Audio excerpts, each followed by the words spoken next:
from a field of thousands. Only 24 remain. You've come this far, but how far are you willing to go? $2 million on the line, and only they stand between you and your share. Everybody stumbles, but you must stand tall. Take aim and be the one. Towards somebody. Oh, way! Hold on. God, go slow. Oh, my God. Here comes a grenade to get the confirm. There you go, Team Queso. RRQ getting demolished as they step through. Ernie gets sprayed down as well. What? Ryzen anchors it for Bigatron.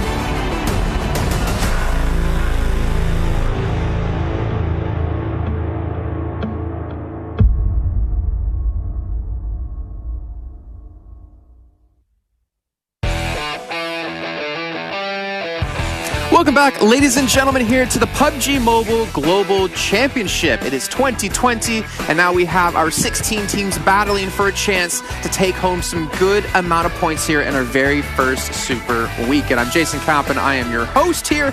Hopefully, I'll remain the host over the next few weeks, and then replace me with someone better looking. Let's be honest, not going to happen. We got Demon, and we got Max as well joining me on the desk to help break down all of the action, all of the games we have coming up. We've had a slight day off here yesterday. It was Thanksgiving. You know, obviously nice to have you all around for that one.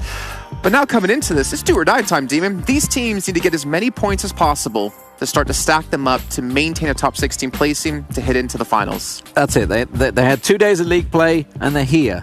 All of that counts for nothing. They've got 0 points going into this right now. This is where their global championships points start to accumulate. This is where they have to start having those big hot days. Yeah, having 0 points, it reminds me of trying to play charades with Max.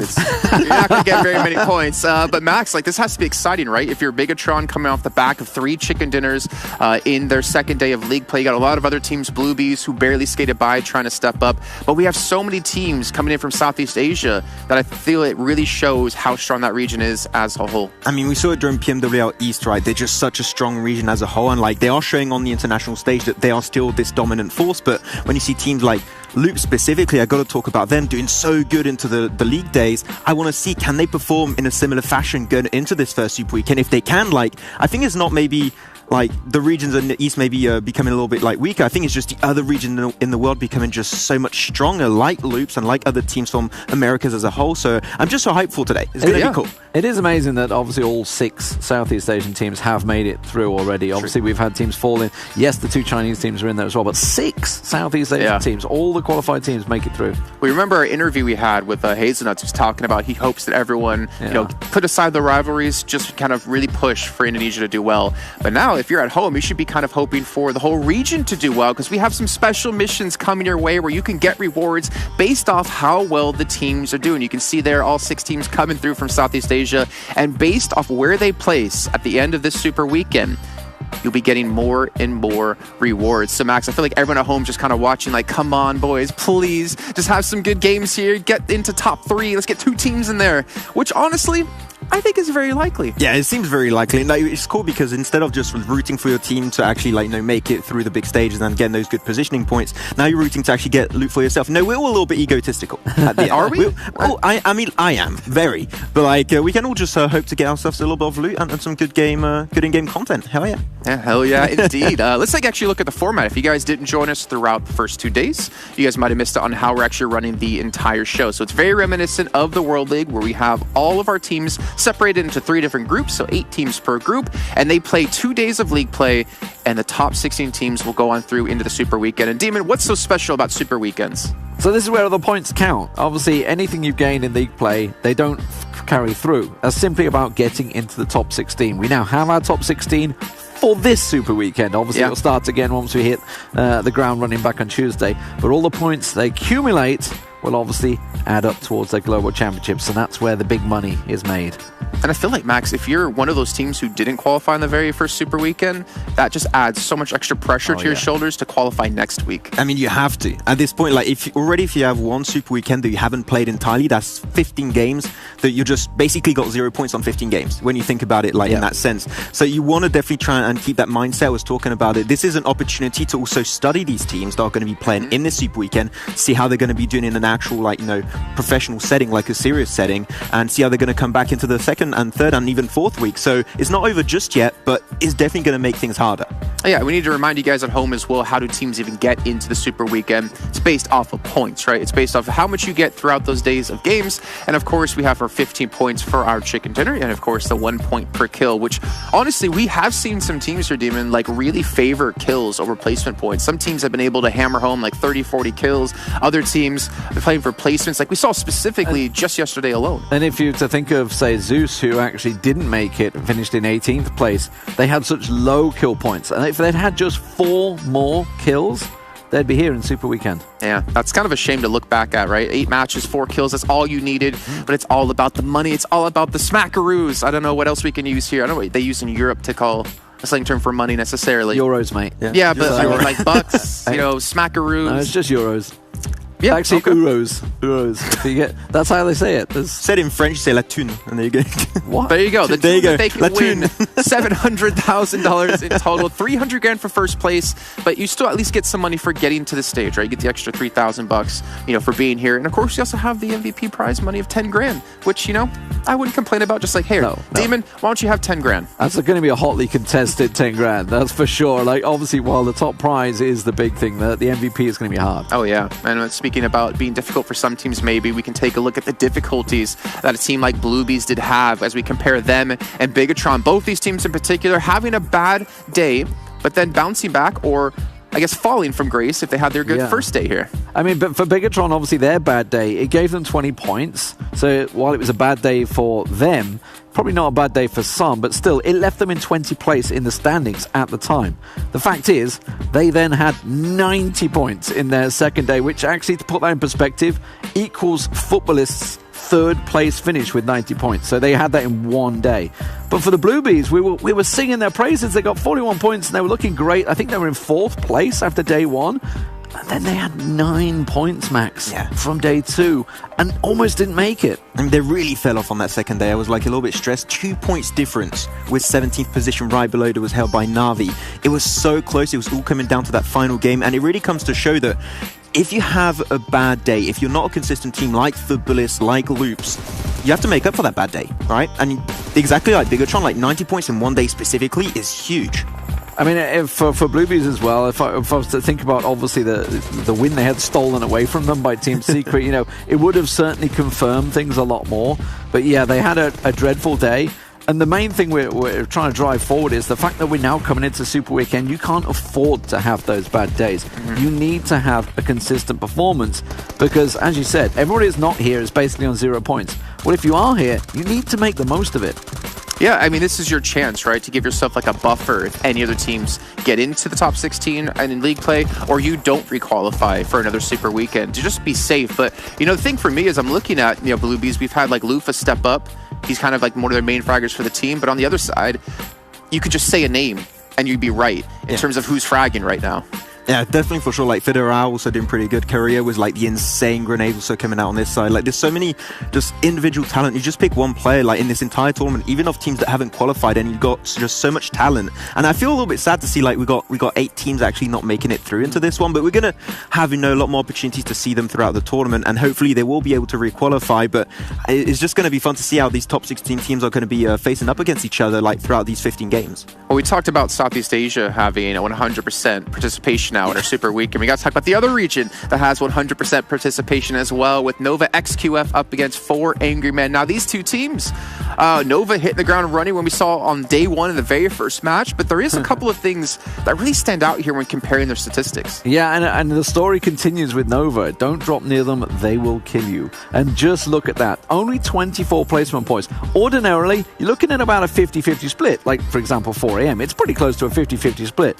But look at that, they've got nearly double double the points in from just kills alone. These guys will hunt you down if you go near them. Yeah, they will always take an opportunity to take a fight. Like their team, they have a lot of intention to pick up those kill points, because even more important was now the rule set changes since, PMWL East. So like definitely now you got to go for those kills, and we can see this was the very first game you said it right. They hit the ground running, and they just had that huge fight versus Blue Bees just stumbling down. And like every single time if a team comes close to you, in your words, D-Man, they will indeed kill you. They will turn your game from a battle royale into a TDM. I mean, the big contrast is that obviously Nova have yet to get a chicken dinner and actually haven't really come that close to it other than that very first game. Yeah, they had like a third place finish, right? And that was obviously when they came up against Loops, who were also having a very hot start. Outside of that, whereas 4AM obviously had that win on Sandhawk, the big win that went down to a pretty epic 1v1, and have been relatively consistently placing, but not popping off in kills. But they've also had quite a few 16th places, which is the worrying factor. Whereas Nova, they've been consistently getting 5-6 points every game. Yeah. And that's enough. Once you can build that up, if you can keep that consistency rolling through, it's going to accrue your points enough to get you through in a decent spot. They're always good for, like 5 kills a game, or like 4 or 5 kills a game, right? Well, the fact is that we know they're going to get a win. And now the fact that they've got the kills to back it up, once they get that win, their points are going to shoot up. Yeah, and we're talking about kills throughout there. But Alpha 7, what a great performance from these guys. The Brazilians, obviously a lot of their limelight has been on Loops, but Alpha 7, fantastic performance to get 5th place in their week league.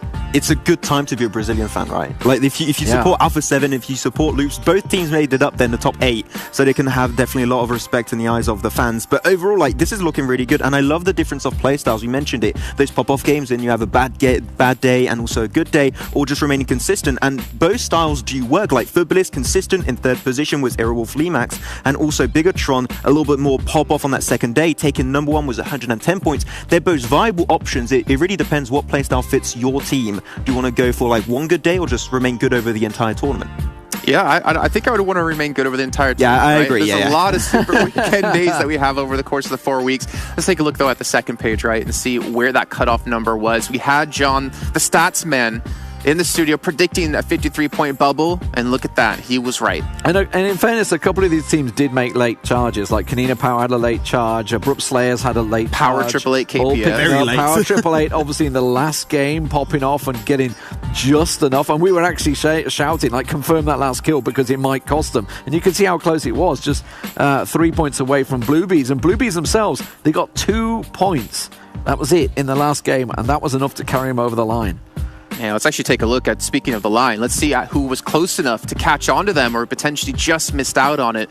I believe it was around 51 points, if I'm not mistaken. Yeah, it's going to be over to Navi, so we're going to see the other teams who didn't qualify as well. But yeah, I like your positive thinking, Max. If you're one of those teams who haven't made it in, this is your study time. This is like to bring out the notebooks, write down the notes, find everything you can do to fix your gameplay, and more importantly, I guess really solidify drop zones a little bit better for you and find out some new rotations you can go with. Yeah, this is a time where the coaches and the analysts are going to be making their money onto this one, so they're going to have to put a lot of work and effort into what they're going to be doing. Of course, these are going to be our bottom 8 teams that unfortunately did not qualify into this first Super Weekend, but a lot to come up still. And look what I was talking about, like teams that are getting the placements, like for example, look at Zeus, Godsent, Archer. Yeah. All these, well, Archer's a little harsh, but certainly from Godsent and Zeus, look at that. The placement points are there, but the kills are lacking. If they'd have balance that with the kills, and generally that's what you see. For example, look at Navi, 24-27. So they were pretty close.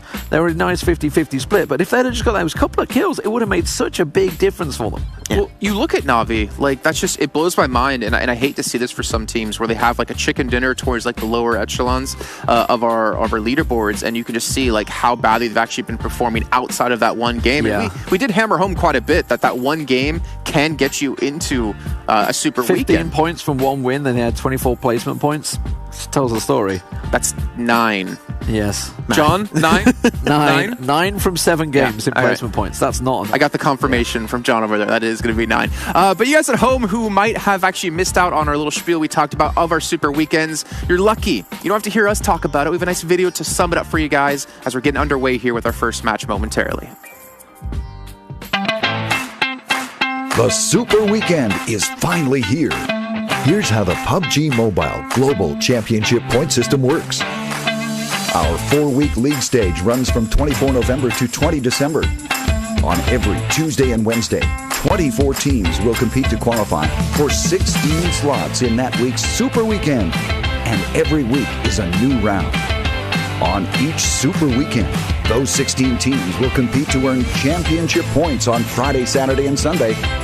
And the points accumulated over the 4 weeks of league play will decide the final championship ranking, where the 16 top-ranked teams will qualify for the PUBG Mobile Global Championship Finals.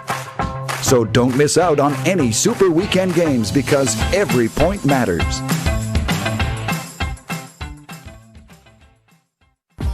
And that's right. You guys better not miss out on any Super Weekend games. I know we won't. Hopefully none of us get sick and have to sit at home. And you guys better be watching because we, again, have the missions coming up for you, so you have the opportunity to win out on some prizes if your teams do well. And speaking of doing well, we can see what matches are going to be playing on, or what maps are going to be playing on here. And our match order, we have Erangel, Vikendi, Miramar, Sandhawk, and Erangel. So, Demon, we're back to the double Erangels. We're back to the tried and tested standard map pool here and map rotation.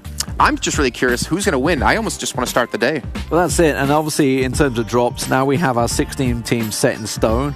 I think we're going to start getting teams that solidify their drop spots. I don't think we're going to see so much contesting early on. Everybody's going to be sort of getting comfy now. Yeah, I hope the abrupt slays are not going to get too close to Nova in the gap area. I hope they're going to give it up, because in the scrims they did drop there again. So hopefully they're going to find a new drop. Well, you know what? We're going to find a new drop as we move here from the Analyst Lounge over to our casters with John, Allen, and Blaine to take our first match off. We're just loving the vibes, aren't we? We're just having a great time here with the background music. Always good to get pumped up, ready for game number 1 of the Super Weekend. Here we are, ready to accrue those points to qualify for the final stages. Top 16, making it through to the Super Weekend itself. So this is where we can start to get those points on board. Make sure you can make it to those finals next year, most likely. And the thing is that this is a really, really scary time. The guys on the desk definitely talked about it. It's like, this is when you need to be making those points. This is when you can get a little bit of a head start on all the other teams that maybe didn't make it in. Because I think there were a couple of teams in there in the bottom of that leaderboard that, you know, I thought definitely had a chance to make it in. Obviously, Na'Vi missing out by just a couple of points there. They could have definitely made it in. They looked like they were really starting to get into the groove of the things at the end of the league play. But obviously, there's only 2 days to get into league play, 3 days of Super Weekend. So that window to make your way in is very, very small. So a lot can happen in the next 3 weeks. Yeah, certainly shrinking. It's time waits for no man. We'll see if they're able to step up to the mark. None of them! Still, though, plenty of opportunities. And as I've highlighted before, it's going to be the teams that make it into 2 or 1 Super Weekend that really are going to struggle to look to get those qualifying points on board. So if they can just get into the rest of the Super Weekends, they should be all right. But you do want to be in every single one of them. That's going to see you really, really safe when it comes to those points. Yeah, the thing is that if you get into every single Super Weekend and you perform averagely, you are most likely going to be in that top 16 that make it to the finals. So just getting into the Super Weekend is already a massive boon in your favour. Unless you do absolutely atrociously and just get 0 points the entirety of all the weekends, which I doubt would happen for any of these teams in particular. I mean, there doesn't really seem to be almost a sore thumb that sticks out at the moment from these teams who've got on board. I mean, Power AAA, the guys on the desk were talking about it. Lee was over there. He was like, you know, they had that massive pop-off game at the end of the day. They also had that game on Miramar where Kanina Power able to take the victory away from them, but they still did a damn good job. Yeah, they did very, very well to be able to get those points on board, but we have more points on offer. And how are we going to find out how we're going to give them out, Blank? We're going to play a bit of Erangel. Yeah. That's what we're going to do. We're going to head into game number 1. The plane will once more take to the skies. Yeah. In the lovely grassy pastures. Oh, obviously, you can see D-Man smiling over there, and that's because he's ready for his favourite team, Big Leetron Aliens, to play on this map. I'm so ready for it. It's going to be a fantastic time as we head on in. And, you know, we actually really enjoy starting off at our angle. It feels quite comfortable for us, doesn't it, John? Feels like home. Feels like old times. I smell the smell of freshly baked bread and apple pie on the windowsill cooling. Wow, double whammy with the pastry. Absolutely. Love a bit pastry, I do. But we're going to be checking out the plane path here. Stalbert down to the west end of Sosnovka Island. I mean, this is a really, really nice little plane path. No one's super unhappy about this. It just allows everyone to go where they'd like, depending on where the next next circle goes. Like, pretty much everyone's in a good spot to move from it. We're going to look at TSJ. Team Secret Gym actually heading up towards Severny. Execute on the way on that side too. We saw them holding around shooting range before. Now, Execute's a team that I want to talk about really quickly, just because from the previous days we've seen them, they seem to be able to get some really decent compounds, but they're not quite able to finish out games from there. It felt like there was a bit of panic coming through from them, especially in the league play. I think there was particularly that one game where they were playing up against Team Secret on Miramar, I believe it was, and they just left the compound, and it felt like a bit of a panic play to me, and they weren't able to make it happen. There is skill in that team, for sure, and I'm loving the rotation so far, but I just want to see a bit more of that oomph. Bit more oomph there from Blank. That's what we want to see. First circle is going to pop, and it's a little bit more heavily on the northwestern edge, which means that the river will be a main feature moving forwards. North or south, the choice is theirs. All right, so we're looking at teams like Aerowolf, Limax, Footballist.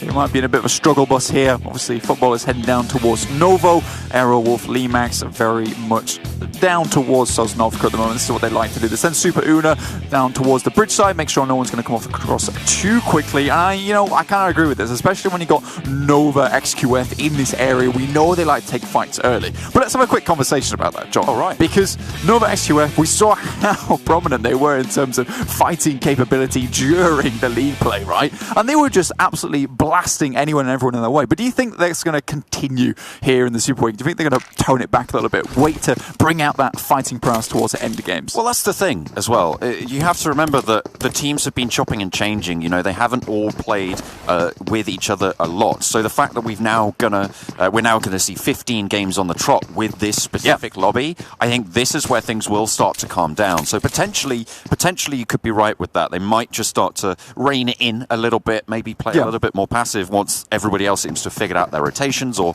something similar. I mean, even just looking at the map right now, we know that Nova XQF like to mess around with Abrupt Slayers quite frequently towards Gatka. Abrupt Slayers a little bit more split here, thinking, you know what, if we're not all in the same place, then we can't be all killed at the same time by XQF. We can just cut our losses here instead. But Nova XQF, instead playing a little bit more of a split down underneath RRQ, who are currently in Pachinki, have claimed that area. But I think the major swath of teams is actually towards the eastern side with Bluebees, Loops. You've got your teams like Bigatron down here, as well as Kanina Power. There are a goddamn lot of teams on this area who need to make their way across the western side of the map, and to do this they're going to have to do some pretty damn good scouting, because we've seen from other games, and Max did a beautiful little telestration on it as well for us, where Nova XQF were trying to get up towards Georgia Pole. Obviously they wanted to get into the shooting range area where the circle was, but they were being gatekept by Na'Vi.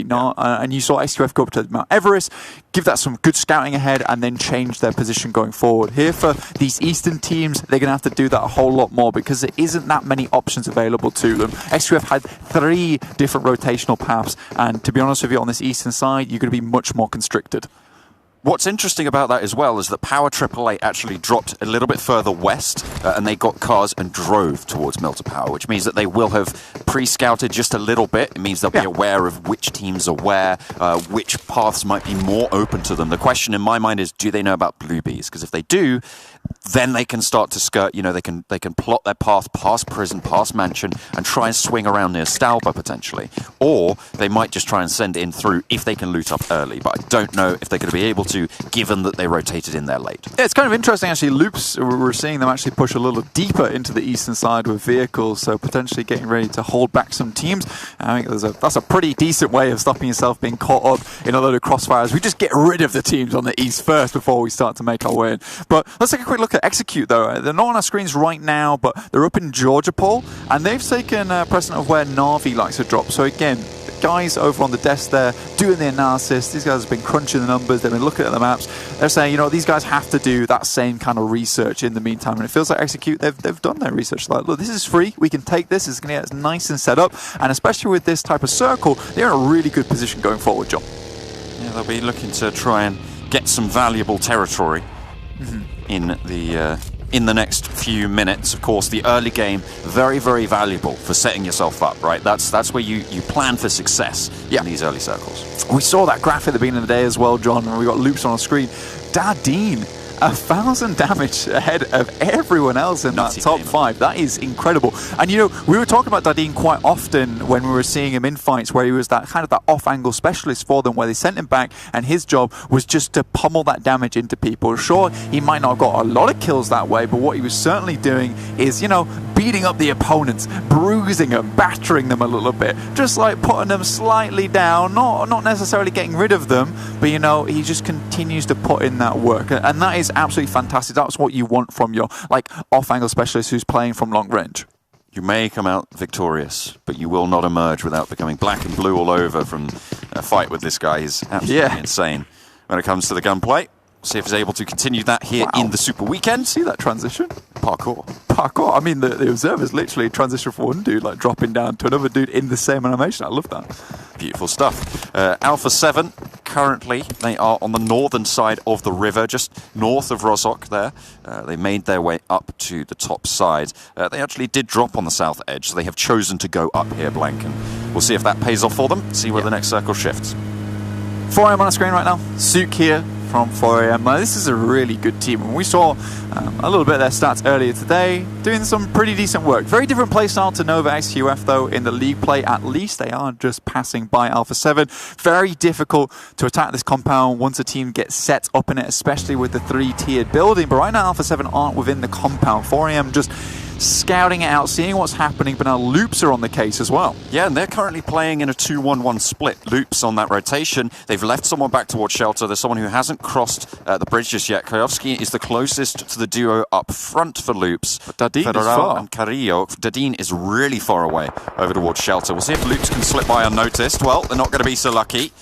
Alpha 7 have spotted them. They've got their number. Federal takes a lot of damage, but seems like he's just behind that ridgeline. 4 angry men, however, might hear this, stop, and try and capitalize on the chaos.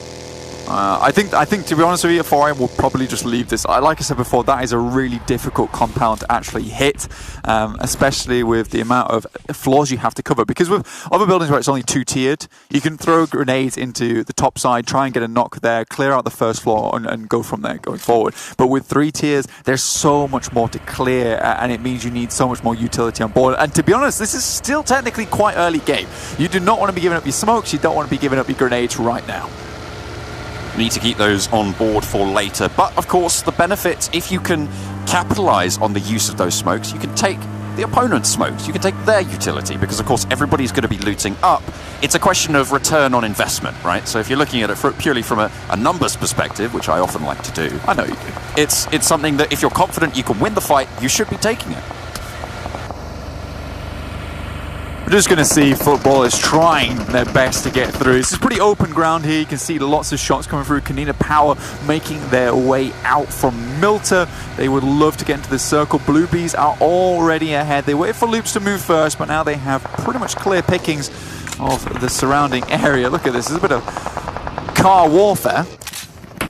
Now on the road they go. Kanina Power, though, getting the first knock. Solke traded off, though, as AXA takes a knee too. Lutz out in the blue. They have the pin on the position. They have the vehicles as well. This is a interesting ridgeline as Kanina Power actually go aggressive here onto Solke. They want to finish off this kill. Black-White dominates the ridgeline and they have the edge of the circle. Lutz trying to cross the road, but the rest of football is trying to suppress as they go. Solke again. I think that was another knock. Rodini not quite landing the shot there from the Bolty. Not engaging in the one-tap dirt nap action. And they will just leave. And I'm completely okay with this right now. Footballers, they're down on the look. Kanina Power just want to get out of here. They've got 1 knock, they got 1 point, but there is more points to be had in this game, and those points will be had in the next circle, which they still need to make their way on over to. Here's Execute versus Team Secret Jin. This is pretty open ground. Nice little ridgeline there from play around. You can see there's Zute trying to get behind the tree and behind the hillside. Very well played. Execute will just leave this fight. Yeah, they have disengaged, managed to get to the compound. The question is, do Team Secret Gen try and follow this up, try and push on in?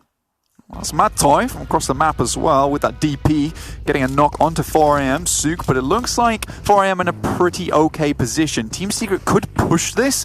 Right now we'll keep an eye on this fight between Execute as well as Team Secret Jin. Execute down 1 player already. They are currently in the circle just to the southwestern edge of shooting range, so they will be all right to maybe put a wait order on that one. However, there's teams coming in from the western edge, Blake. Yeah, two teams in particular. You've got Abrupt Slayers as well as Digital Athletics. Both teams pretty damn good. Abrupt Slayers definitely went underneath the radar for us in league play, but looking back, they had a massive jump on day 2 to make sure they got here into the Super Weekend. And now the fights are starting to come off big time. Again, I've talked about this before, how the lobby is very central. That's 2 knocks onto Blue Bees. Alpha 7 holding it down. Chilling out for now. Blue Bees, they dropped all the way over in Lipovka, and they're coming in from the eastern side here. Divine will get smoked up. Aita-chan as well. A little bit further up, a little bit harder to get to. A nice nade. Is it far enough? Not quite. But Divine takes a lot of damage. Oh, Vitu2K trying to just hit those shots and confirm that kill. This might be good. That nade seemed to be on the ball a little bit long. Oh, and I think Divine's going to be able to get up off that one. Lufa gets the res. Aita-chan scouting all the way up to the wall on bended knee. Does get finally finished off by Swagwin. Senatexa tries to send on forwards. Lufa alone behind the truck. I think they got the off angle, and I think Divine went down in the meantime. Lufa falls. That's it. Disaster. Great stuff from Alpha 7, though. They set themselves perfectly up for that fight. And I mean, they took advantage of just that immense amount of times that Blue Bees invested into trying to get one of their players back up again. They do have one other player, Reiji, who is very far out of the way on the eastern side, just to the north of Rozhok. Execute. Still fairly happy in their position, though. Going back to talk about them really quick, they have Airwolf Limax now coming up them, but Loops have made their way just underneath Severny towards the hillside, and that is where they'll stay for the time being. Team Secret, again, we saw that nice little knock coming through from Matt Toy with the DP, but now they're going against 4AM. 4AM currently have the high ground. Dropping the nades downhill. Can be pretty good. Difficult to cook them right, but if you get it, oh my goodness me, is it delicious.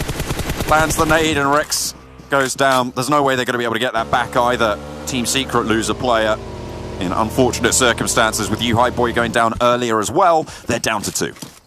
Next circle comes through. And goddamn, we get this circle so often, don't we, John, where it's on the rivers, small island in between, really cuts up the amount of space you can actually play. And we've got 16 teams still in this lobby. It is certainly going to be one hefty little circle shift here in terms of kills as well as team wipes. But the entirety of the south side of the circle is completely free right now, John. Free real estate, as some might call it. And, you know, it's time to buy. Goodness. Yeah, they're going to be snapping that up. The markets are hot for buyers right now. Everybody made their way north of the river, so the teams now all have to try and push back down towards the northern coast, which will be such a hot spot. Nobody's on the south edge. Nobody controls near Everest. Nobody controls near Ruins. So potentially, if someone's able to get there early, they might be in luck. And guess who's made that move early? Reiji from Blue Bees. That one guy! He's like, you know what? The south side is mine. I'm not going to find a snake spot on the northern shore. I go and control the entirety of the south. But Biggitron, they've also made this rotation down south. I mean, Biggitron like to do this a lot, where they really do bide their time towards the early game. And that's why, I guess that's why they like to play farm so often, is because they don't have to immediately walk into the circle there, and they can do a lot of scouting going forwards. Right now, they're just passing through Rozhok looking for a position. We know they have taken up gas station frequently before, and it's a great spot as well. We have overlook onto the rivers as people try and swim across, but this is going to be difficult. Here's Nova XQF, though, just rocking up on Team Secret. iShots is giving his last stand, but unfortunately it's not going to be enough. They are eliminated. They do go down in 16th. Not the greatest start to their Super Weekend, but the Abrupt Slayers peppering away towards RRQ. They see themselves to safety. Only 2 players in RRQ as well. We're dropping quite a few players, but not that many teams. A lot of solos, a lot of duos, or a single player going down from a lot of these squads. That's Order actually leaving the game as well from Nova XQF. But now we've got another fight on our screen. Someone's saying things are going to start to get very, very spicy very quickly. Carrillo taking a huge amount of damage. Steps up for a second. Has to fall it back. Power 888, 2 players standing right now. Maybe looking to go for the res, but it's a little bit far afield. No, that is going to get confirmed, and Loops pick it up. Loops with all 4 alive will be able to get that healing on, jump in those vehicles, and figure out where they want to go next, because, of course, they still have to push in. This is a very interesting circle. You know what? Loops are actually going to head out of the blue. Footballers are in the way, though. Rotate this way. Lovesin It's actually going to move straight back into the circle. And remember, footballers are down a player, so they really don't want to take too many fights right now unless they are coalesced. The next circle is going to pop soon. Bigatron could get very lucky with this one holding towards the west side of Rosa. Wow. But look at that. That is disgusting and ragey. King of the South. He is just chilling right now. He's big chilling, as Dave would like to say, as Moustache Dave likes to say. RRQ made that move down south as well. They are in a prime location right now to try and control the two bridges that are available to move down south. Abrupt Slayers make the move very, very fast, and Nova XQF are guarding on the northern edge. It is such a difficult circle now, and this northern side is just chaos. It is really bold that Nova XQF is going to stay here, though. They have easy access to this bridge. They could find a position, but again, you're uncertain whether there's another team in this area. Bigatron making that wide swing underneath, and there's a nice little shot there from Team Secret Jin to keep themselves in the game. Lutz cooks a nade behind the plane wing, lobs it over. Is it good? A little bit far maybe, but it's got some damage on. A nade in response, and they've got the off angle as well. Lutz just tries to get anything he can. Such a difficult spot to play from. And as you said, Footballist, they're down to 2 with one of them down on that wing. Going to have to try and figure something out. You can see in the picture-in-picture as well, plenty of fights going on right now for Abrupt Slayers and RRQ. The res comes through for Footballist as the crash comes in on the compound. Secret Jin disengage. SQ making that quick decision there. That's Abrupt Slayers actually just completely running over RRQ's position. But Execute just currently playing on the bridge here versus Power Triple 8. It is just KPS in the water here. Kill Switch looking for him, but Nova XUF still holding his position with Paraboy off playing long distance here. Again, I'm saying this is very confident. Nova XUF, even with 3 players, confident they can hold this position, or maybe just uncertain that there isn't that many teams on the south side, and this is their best bet at holding on to this game. Well, they managed to find one. Of course, that's instant kill. There's no knocks in the water. Silas looking to swim towards the shoreline. They dropped the smokes out. As you can see, he's jumped in the car to be able to throw those nades from underwater. So he's able to cover that push up the shoreline. It's Fate not taking any chances, though, not leaving it up to Fate as he pushes in with that micro Uzi. Silas has managed to make the way up towards that shoreline. It's Fate dips into the water to get some locations. Ooh. And with that, they just point them straight out. Loop's got eliminated. Federal naded Carrillo. Uh-oh. And they went out like that. What was that? I'd like to see a replay on that one. But very quickly, though, just amongst all this chaos, Reiji is still alive on the south side. BTR actually went straight past him. Now, there's absolutely no way that any team makes the southeast rotation to get into the circle. So if we get a southeast shift on this next circle, Reiji is going to be in a fantastic spot to start laddering up for Bluebees. Get those placement points on, my boy.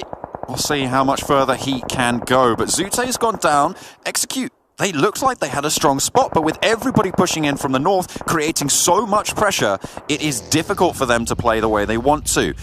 Class Digital Athletics right now still have Silas alive. He's in the vehicle underwater, so safe for the moment. Execute. Only 2 players alive, and Zute will have to get rezzed.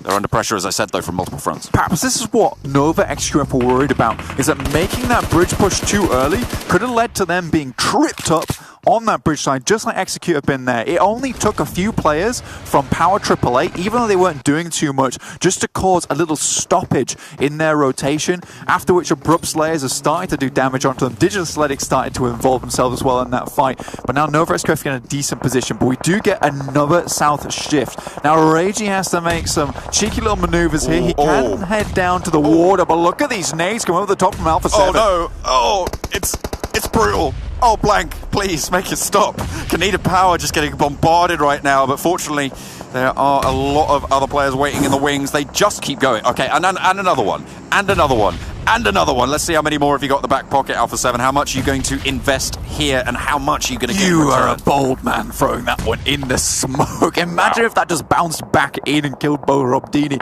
and Black White. Rob Deeney has a lot of faith in his teammate there, I'll tell you that now. Just trying to be a little bit scary. They're like, we're a big scary team. Don't come anywhere near us. Hands out wide. Yeah, they're making themselves look big. Come on then! I'll give it you! They really don't want this fight. It's 2 versus 4. They're trapped in the shack, and the nades just keep on going. Oh my goodness me! That's the one. I mean, if you throw 100 nades, one of them's going to land. Yeah, I know. I mean, it was good moves from Kanina Power about to lay down the smokes to try and obscure that vision onto that tiny little slit in the side of that shack there to make sure they couldn't get the nades through. But like you said, it was just a matter of time if you've got that many nades on board. But while we can confidently say that Alpha 7 is down on utility, so if you see them later on. Now, Nova XQF currently in the water. We're going to get a quick replay on the screen. This is the nade that threaded the needle, I believe. Oh, no, this is the initial roll-up that caused them to go so low. Loop's just going down. Oh, he pushed in on top of his teammate's nade. That is very upsetting. That's unfortunate. So it wasn't intentional. We can make it seem that way. Either way, it would have been accidental, right? But like it was one of those very unfortunate moments. It certainly is. Nova XQF will have to push down south as I think... Yeah, the Blue Bees did get eliminated. I was going to say, where's Rage? Yeah, he did go down in the midst of all that chaos. Bigatron now guarding out from the south edge. They made that push down south on the eastern side very, very early, if you remember. I mentioned it. Now they've managed to find a compound in towards ruins. They control so much of this circle, and the crossing is brutal for everybody else. Now, Alpha 7 starting to take damage as well. That fight with Kanina Power, although it went well, it took so much time to complete. Nova SQF currently in the water, and look at these fishermen just guarding on the bank of this side. Just got fishing nets out in the water, trying to see what kind of points they could reel back in. They've been throwing the chub, and all the piranhas are like, ooh, let's take a position here on the shoreline. This will be good. But now they all have to fight off against each other as Nova XQF suffer pretty heavily there. Power Boy falls as well, and they get eliminated on the cross. Execute. They still have their Lone Ranger kill switch, but he's pinned down right now by 4 Angry Men. Hasaki would love to get that headshot there, but it's Bigatron. Quite silent in this game. They had a nice little rotation. Probably one of the smarter rotations in this lobby, just to wait it out, see where it goes. And we've seen them play this circle many times before, so they are 100% experienced with this at this point. Now they're in a pretty decent spot. IGL Zuxi has moved up into the circle itself as it heads up towards the northwest side. But 4 AM, they can get a nice firm position on the north side. Don't forget about Silas is getting into this. Don't forget about Abrupt Slayers, though. All 4 of them are still alive, and they are really disengaged from a lot of these fights. They're starting to chime in now as Zuxi takes a drop there. Will get sprayed on as well, confirmed by Joker. They're starting to be a player now into the rest of these circles because they have the southwestern edge. They're going to look to push forwards to control so much of this ground because 4 Angry Men are trapped on this shoreline. And there's still a third party to come in as well. Class Digital Athletics, they get eliminated, but they get a point for their trouble. Bigatron, in the meantime, they've only had 1 kill right now, Blank, but 4 Angry Men, 13. Fantastic position from them. We saw similar things from them on Sandhawk. I believe it was day 2, where they'd got a really damn good position, cleared their angles effectively, and now they just have to hold this down. Obviously, Abrupt Slayers here, they're going to have to move, but right now, for the time being, they have a nice spot on the hillside ridge. 4 AM though, Hasaki is pretty close, so pretty far away from his team, and it's Svan over on this side with Sinhei actually just holding it down. Now, I'm very curious to see what 4 AM does next, because I know they want to get rid of Bigatron. That's how they're posturing right now. But look at the high ground afforded to Abrupt Slayers right now. Such a difficult position to play around unless you manage to get all these knocks coming on through. And of course, both of them have vested interest in making this happen. Hasaki has been spotted out now, lobs a Molotov towards the Rock of Horizon. Not going to be able to do any tick damage just yet. The Cook comes through, but he's spotted on the off angle. Oh, the MK14's just going to plink you down, Ryzen. Will fall, and 4 Angry Men, they're safer now. It's such a good rotation from Bigatron, but if you go out here with only 1 kill in the pocket, it is horrendous. You really want this win. You invested a lot of patience into making this happen. I mean, you say horrendous, but they've already guaranteed themselves 11 points on the game. Oh, absolutely. But taking that rotation, not affording yourself any kills, to take such a strong position and not get at least that number 2 spot feels really bad. It's not maximum payoff, certainly, but they have got a whole chunk of points, but really it's 4 Angry Men who've got so many more than everybody else at the moment. 14 points, almost as much as just the chicken dinner on its own for those placements, but they still have a little bit more to go. How much further can they get? Of course, there's 6 points still available, so they could potentially manage to get up to a 20-kill game on that chicken dinner. again, see, during the league play, I kept saying I was a big fan of how 4AM were playing. It feels like they've really stepped it up here in our angle. And it's not a case of like they've changed anything. It just feels like they've elevated their already positive qualities. I'm really loving to see it. Nice rotations, great long-range fighting, and just very, very calculated moves around the map, especially in high-pressure situations like this, where you've got to deal with a river, you've got to deal with these awful little split, like crunch pushes where you've only got a bridge to rotate across from. Really well done. Now, Abrupt Slayers, they have to move down the hillside. Circle shifts away from them here. So really, you're wondering whether 4AM and Bigatron might work together to try and take out this four-man team. It would make sense in this situation. I'll tell you who's happy about this spot, though, is the South Asia fans right now. The Abrupt Slayers obviously representing their region in those missions and starting things off very, very well, looking likely to unlock some of those rewards for our viewers, for our players as well in the South Asia region. So good job them so far, kicking things off well, but they have to go a little bit further if they want their chicken dinner. Obviously, Bigatron repping it up for SEA2 here. That's Joker going down. And this is exactly what I was talking about. It's like, for this time being, 4AM and Bigatron can ignore one another. The big threat to both of them right now in not getting the top two spots is Abrupt Slayers. And they're stopping them from getting into the circle. Abrupt Slayers keep moving forwards and keep taking ground. And at the moment, 4AM and Bigatron both have to move forwards to get into this next circle. Joker does get killed, does get flushed as well, so their high ground a little bit diminished there. Bigatron now can look to start to move in and get an extra kill point as well. That's very, very notable there. So, Charlie moving forward, just trying to scout out the terrain ahead. Nades now coming through from 4AM as Abrupt Slayers get closer and closer to nade distance. And oh my god, Molotov into grenade. You are donezoed. It's going to be that for them, but we'll see how much further they can get. 2 players now for the Abrupt Slayers. 5 kills still on the cards.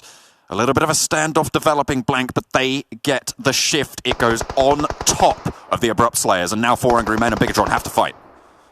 Absolutely, they do. 4AM needs to shift attention towards Bigatron. They cannot have a thorn in their side as they try to deal with these remaining 2 players from Abrupt Slayers. Abrupt Slayers not going to show their face not quickly at all here. You can see Leon going to drop that backpack, puts it back on again, but that kind of indicates they're going to go for the snaking position going forward, right? Leave 4AM to deal with Bigatron, who is far closer to them. But nice little shift here on the circle goes towards Abrupt Slayers. Like you were saying, John, now they don't have to move. They can chill. Unless they get spotted. Speaking of getting spotted, oh dear. Oh my goodness me, retribution from across the way. Bigatron get dethroned. 12 points, and that's the situation you said you didn't want to see. Yeah, unfortunate for Bigatron there. 12 points though, nothing to scoff at, like you were saying, John. But now, it is a 2v2. Make that a 2v1. Goodness me, a knock found for 4 Angry Men, but Shinhei is spotted in the grass, Heaven around the edge, but he's low, and 4 Angry Men crawl their way through the river, across the way, get out, they dominate the shoreline, and they leverage that to move on forwards to get that chicken dinner here on our first Erangel of the Super Weekend. That's a crushing victory there for the boys on 4AM. How insane was that? I'm so used to when they have the terrain like that where it's very flat, that those go on forever. But 4AM, they're sure they've been a little bit quiet, but they were taking notice of where everyone was in that little area on the map. They knew exactly where Heaven was, where Leon was hiding, and they just set up this beautiful crossfire. So as soon as they took the shot onto Leon, Heaven looks away, and out pops Shinhei to find that last kill. Wonderful stuff from 4AM, and damn, what a game. You got a little selfie from your boy as well. He's like, yeah, just won this one, lads. Get in. Yeah, man. Pop that on the socials. We'll take a look at that one later. Fantastic stuff coming in from 4 Angry Men, and it's a return to form. You know, we haven't seen too much of a pop-off coming through from them so far in the tournament, so I'm glad to see they start to step up. I mean, like I said earlier, it's more like feels like an elevation of what they were already doing, and you have to do that in Super Weekend. You keep it chill, keep it calm. We're going to qualify for the Super Weekend, and then here's where you show truly how sharp your fangs are. Absolutely, getting the points in the bag. A beautiful finish coming out from 4 Angry Men. We're going to head back over to the analyst desk to break it down.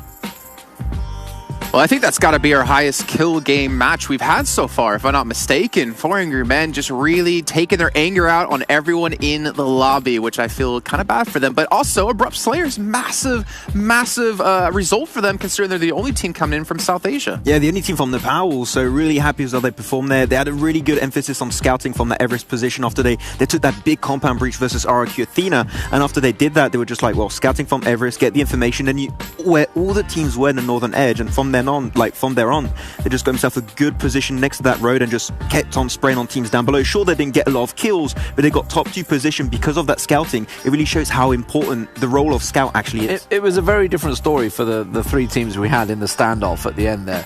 We had Bigatron, who were very slow to rotate at the start, so they were late into Circle 1, so when it did shift down into this horrible 50-50 river split that obviously everybody was already in the north side, they just roll on into the south side. That's why they didn't really get any kills, but they were sitting comfy in the ruins. Whereas 4 Angry Men on your screens, they were in that north tussle, I think is the only thing I can call it. They all come over this river. They happen to be the furthest south. They were almost sort of, not quite at Rozhok, but by the little island by Rozhok, which is why they came over, and then they were just basically railing anyone that came out of the water. And there were so many teams up there. Yeah. And that's why they come out with 18 kills, a 33-point game. That is mega. They got more points in that game than we had teams have in our league play across 8 matches. Like that's ridiculous out of them. But obviously looking down the rest of the leaderboard here, Nova XQF, we talked about it at the start of the day. They're always good for a certain amount of kills. This time it was 7 max. Yeah, they're always remaining consistent because they're a really aggressive team, especially they have what I call like the River Goblin compound, next right up. Cube, we call it. The cube normally, also could be another name, but like they were just holding that position, and all the teams that were just coming in their global vicinity, they just picked it one by one. There was a 4-man split that I was a little bit questioning. They did lose order because of that, but like afterwards, they just used that position so well and picked up so many kills because of it. They had Power Boy out wide, just in case anybody wanted to crash the compound. Not that anyone was going to crash Nova. They had Power Boy out wide purposely over the road, that if they did, he would backstab them. Mm-hmm. But it effectively, it kind of cost them. They were there on purpose because they're a team that are hungry for kills, but it cost them in placement because the second the circle shifted, they were in a horrible position, just like everyone else. Yeah, it was, but at least they got, 9 points at the end of that one. We'll take a look at our second page now and see where everyone else was. One team you don't notice on the first page is Loops, who had a little bit of an unfortunate nade play coming in from Federal onto Carrillo. And they were up in shooting range, right? So when it did shift south, they were the furthest point. They were the furthest away from it. And actually, even worse so, is they first decided, okay, we're going to rotate over to the west. Ran into trouble and said, okay, let's go back east. And sort of tried to go back all the way around the edge of the circle. But the problem is that there were so many teams scrambling for position that they were all bumping into each other. I think the most important one for me is RRQ Athena. Look at this. Abrupt Slayers, second place. RRQ Athena, 16-0. Abrupt Slayers crashed RRQ Athena's compound. They were in the little garage compound just out north of Everest. So, it's just dropped down the other side of the bridge, basically, from Nova. If they'd have come out on top in that, we may have seen them in second place, but 0. I mean, to me, a couple of things that are going to stand out here as well, looking at our rankings, that you've got not only Loops there, which, I mean, you can have a bad game. It's fine, but you're seeing Bluebees be consistently not performing now after day 2 in league play and going into our first match here. But also Team Secret, who had a phenomenal day 1 with the 2 chicken dinners. Yeah. And they fell off on day 2 as well, Max. So I'm getting a little bit worried for some of these teams. Yeah, some teams really just not performing as we were expecting. And I it's just the first game. They're just trying to see. I'm not worried. I'm not worried at all because it was a horrible circle. Like that was when it shifts to a river like that and it's a full 50-50. And bearing in mind you had 14 teams north of that river at the time. It's like that is just actually 13 teams because Bigatron and RRQ and Abrupt Slayers, they were the only team south of the river at the time.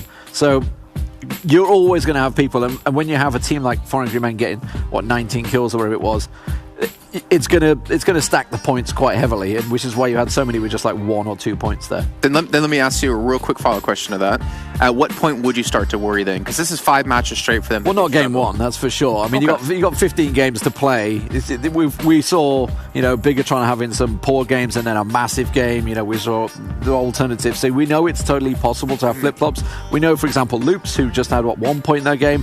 can do big games. Okay, well, speaking of big games, you take a look at our big players in that last match as well. Let's take a look at our top 4 from it. And we're going to have 4 Angry Men pretty much just taking full control of this, though Paraboy is going to sneak through because you know what? He looks damn good. China #1 right there. Just 3 players of 4 Angry Men, 1 player Paraboy, 4 Nova X-Quest Def. Of course, they're dominating over here. I mean, especially like that northern rotation, you know, early on from 4 Angry Men, able to just clear out the entire northern area. Like you said it was a struggle, that circle shift going over the other side of the river in the south, like time and time again. And really the team that capitalized on that opportunity was 4 Angry Men, and they were just backstabbing time and time again and finding so many opportunities to get those kills. Look at that back. Yeah, no, you guys didn't see on camera the motion. It looks. One thing I will give, by the way, all the players that we saw, they know how to do poses. You know, those typical esports poses, just cross your arms, look at the camera. But no, they're styling. I love it. Let's take a look now a little bit further ahead at our do moments in that last match and start to break down maybe some of the plays that we did get to see, because there was a lot of kills nonetheless. And I mean, starting off right here, we did have Team Secret go out first, but they did get themselves the 1 kill at least to avoid 16th place overall. The nade really coming in strong. Like they had also the first few knocks, and I thought that seemed like a fight that Team Secret was actually going to win, but they just got completely reversed engaged afterwards. And this is the fight that Loops. They had a little bit of a hard time too in the early stage. That was after they decided to go for the northern rotation, and they took a huge fight with Power AAA. But at the end of the day, that fight did go in favor of Power AAA as they decided to disengage and move that fight to later. Yeah, and it was Styles fight. I mean, we're looking at obviously at the crash site there. All of these teams were effectively out of position in the end. They all had to make this run the gauntlet down south, and then you see as we get to the bridge, the river, this is where the carnage began. Bigatron, it's crazy. They only had 2 kills. Yeah. Because there was just nothing happening that side of the river because everyone was stuck in this horrible northern grind. They're the only compound actually in the final circle there, and like it was just unfortunate, as you mentioned it, like all the fighting was happening up north, and they couldn't get really involved. There's nothing to shoot. There was nothing to shoot. Exactly, you couldn't see anyone from that position. So unfortunately, not too many kills going their way. And once again, that was a scouting of Abrupt Slayers. They knew exactly how to push their way into the final circle. Bigatron did end up dying in 3rd, so they stole away that 2nd position. But still, Abrupt Slayers are the team that surprised me the most with 4 Angry Men going into this first game. I mean, that's what we've been talking about, right? You don't need to really fully show up in league play. You don't have to throw all your strats. You don't have to play at 100%. You need to do that when it comes into the Super Weekends, and that makes me wonder now, could Abrupt Slayers be one of those big players, or was this potentially just a one-off game? I mean, we hope so. They did have some pretty good games on the final day of in the week league. Week league?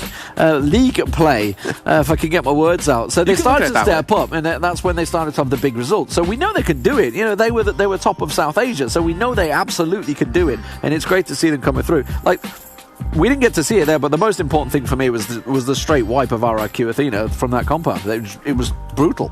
It was brutal, but also amazing to see. One thing I wanted to talk about here, with 4 Angry Men taking the victory, I wanted to talk about what we mentioned at the very start of the day, looking between them and Nova. But I want to look at them in that match versus themselves so far in league play, because this is really interesting, right? We talked about like their lack of kills, but their really heavy placements. But you can see here, 18 kills coming through. I mean, that's basically half what they had in 8 matches. Close to 50% of kills. That is absolutely insane in one game. And, you know, I guess we said in league play, you know, you only need to make it, you don't need to pop off. And now is when it counts. And whew, did they deliver? I mean, this game is going to be impactful for the entirety of these 4 weeks also. Like, this is going to give them such a huge leap forward. If they remain consistent throughout the entire tournament, like him maybe 10, 15 points a game, like these are the games that are actually going to be propulsing them high up in the standings and remaining in that top 16 for the final week. So overall, like, 4 Angry Men, they know the importance of these games, and they took that one, I would even say, too seriously. They were like, wow, okay, calm down. You're just eliminating like almost the entire lobby. You guys got to chill. I don't think they want to chill right now, Max, because there's $300,000 on the line. They have a lot that they can win, and you guys at home actually still have things you can win as well. We have a contest going on, an art contest. We're going to see you paint, draw, animate, whatever you want to be, as long as it's related to PUBG Mobile, and you tweet it to esports PUBGM with the hashtag PMPL. And at the very end of the week, we'll be posting these over on Instagram, and people at home can vote for their favorites. And then obviously our top favorites will be getting some UC given to them. But also, don't worry, there's many ways you can win. Let's check out another way you can. And on the other side of that, we'll be getting you our second match to go.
PUBG Mobile Global Championship is brought to you by the title sponsor, Qualcomm Snapdragon Elite Gaming, the official beverage sponsor, Mountain Dew, and OnePlus 8T 5G smartphone, the official partner phone.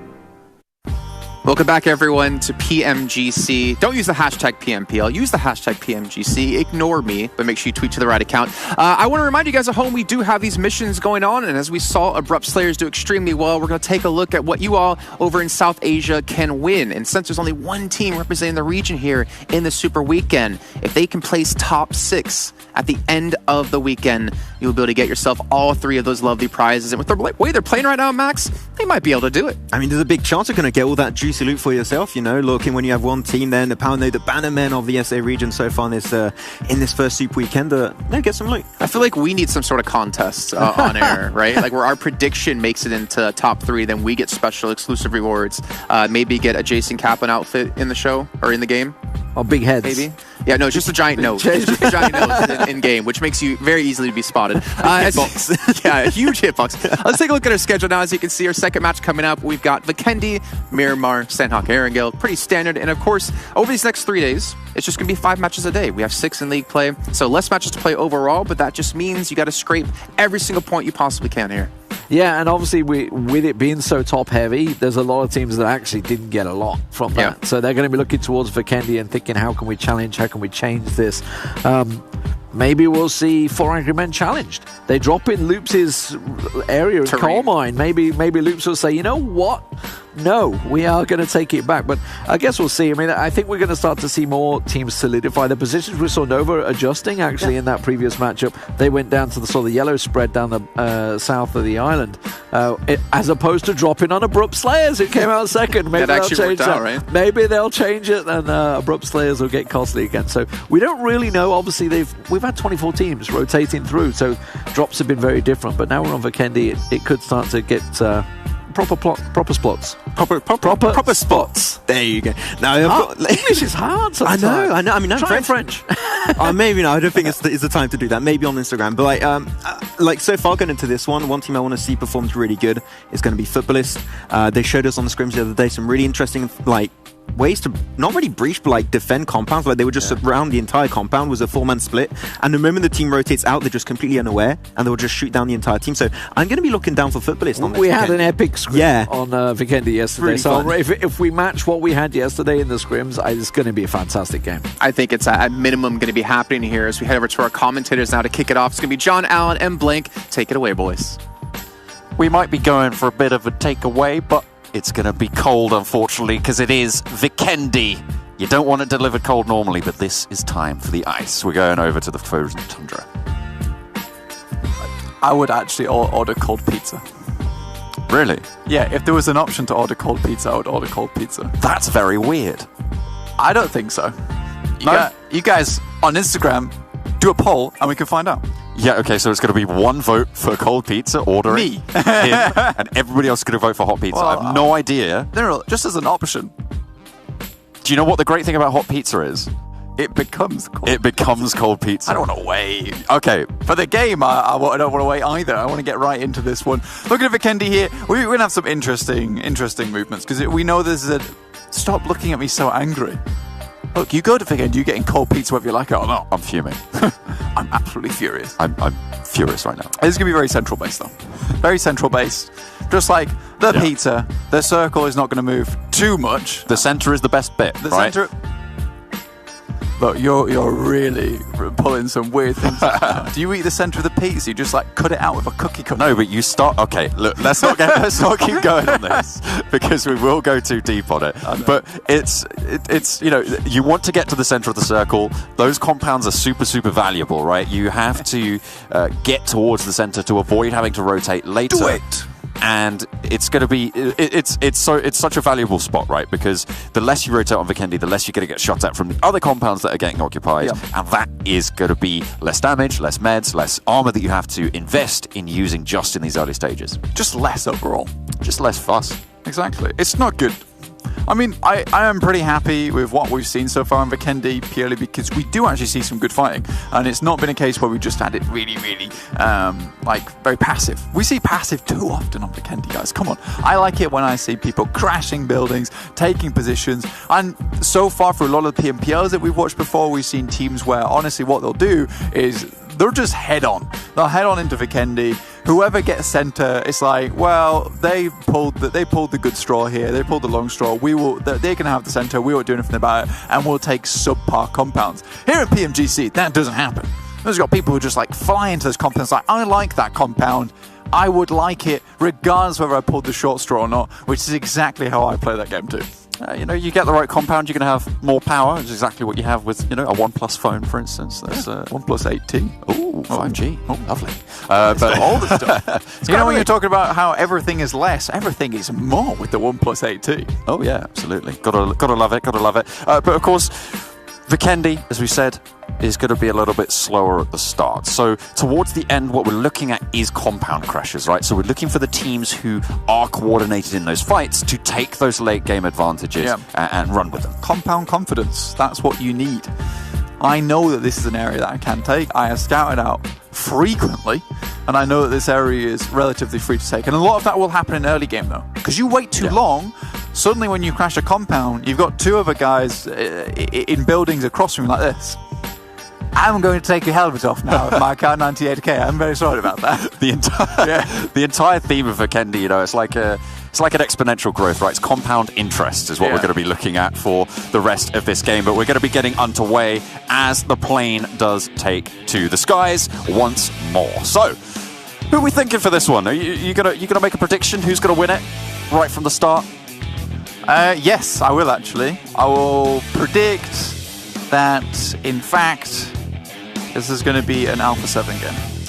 The analysts are representative of your brain right now. They're having a big think. They're just trying to chill out and biting on those thumbs because they know that it's they don't want to say any silly predictions. That's what they. Wait, what are you trying to say about my prediction? Oh, I like how it says it's third person. There's that hint that there might be first person. No. Oh. Plane path going to be going from the northwest out to the southeast, cutting off a little bit of places like Winery maybe is going to be accessible, but I'm expecting, Bigatron might just be able to send down there anyway. Milner, though, may be off the cards. Yeah, to be fair, Peshkova seems to be a pretty popular spot for a lot of teams, just providing those rotational pounds to get straight back onto the road on the east side. You can fly downwards towards Hot Springs or fly upwards towards Cosmodrome and Port. I'm pretty happy with most of the teams, but see, this is the one thing with Vikendi is the circle pops very, very quickly. So quickly, in fact, that if you're a team who's dropping out towards 3/4 through the flight path, you could actually make a decision whilst you're in the air where to drop. So I find it a little bit interesting. And RRQ, just like how they are central, they're over on Arangle, on Pmgc, they are once again central here in Goroka. Power 888 up towards the northwest side, which is a good position for them actually towards the coast.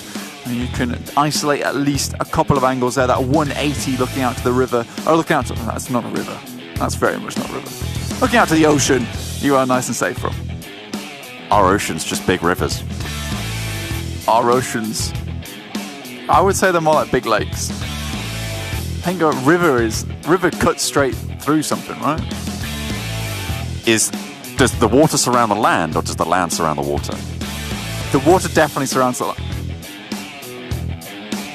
I would say because we have more water, because it's 70-30 ratio, if I remember correctly. That's not the exact numbers, by the way, guys. That's not the exact numbers. I think it's a 70-30 ratio. I would say that the water envelops the land. All right, well, there you go. Good. We got that out of the way.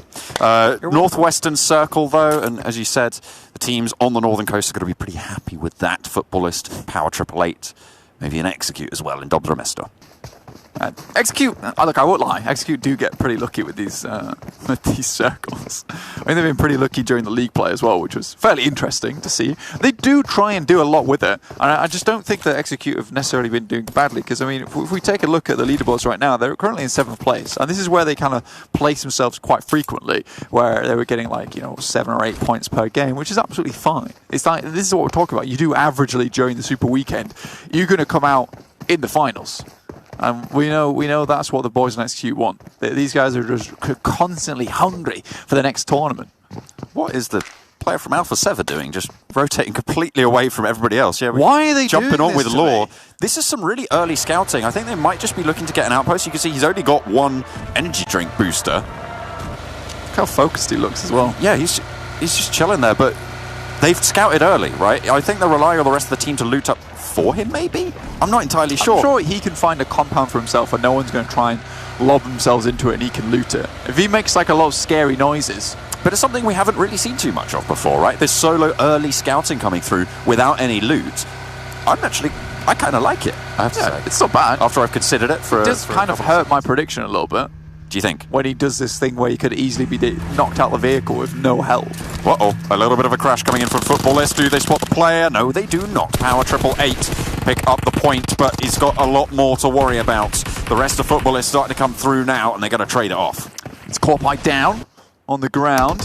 Lovazin coming through, and he will be dropped out of this game. Footballers, they lost loot in the process, but again, this is all about what I was talking about earlier, compound confidence, taking what you know you need, and honestly, it doesn't matter too much only having these 3 players if now Footballers head back into that kind of quiet stage. You know what was quite, I know that Power 888 have just gone out, but they still have 2 players in the game. Sadly, Corpai went down. One thing that I just want to talk about really quickly is that I've seen on Instagram, I think Yuhai actually shared this video, is Corpai with his guitar singing some songs. This guy's got a ridiculously good singing voice. Nice. I just wanted to bring that up. Corpai, keep at it. You're a talented little lad. Get those 6 strings plucking. Get some funky tunes to see you to that victory. We'll see how much further they can go if that musical accompaniment will be there. Their bolstering force. Yeah. I mean, they bring the percussion in the game. And then the strings outside of the game. A full orchestra. A full orchestra, of course. Of course, John. Only the best for us. Fantastic. 4 Angry Men are winners from the previous match. They've already managed to get themselves central, pretty close to Footballist right now. RQ a little bit further south. And of course, you've got players down below them, Team Secret as well. Biggitron have the longest rotation to make. You know, the little picture-in-picture there, we see the guys together. It's pretty terrifying. They really do have this camp to play from. Yeah. I mean, that specific picture looked very much like leader of the Legion of Doom. I know, right? Under the big Biggitron logo. Just, yeah, you can see, look, he looks like he's about to take over the world. And to be fair, 2-time world champions, who's going to stop him? I mean, that's definitely Zuxi calling him for that big logo on the back wall. He's like, I will have this. I will be looking cool. I'm going to steal the moon. Yeah, exactly. And then I'm going to place it 2 centimeters out. Oh dear. Oh dear. I'm going to make minor disturbances in the tide. Nice.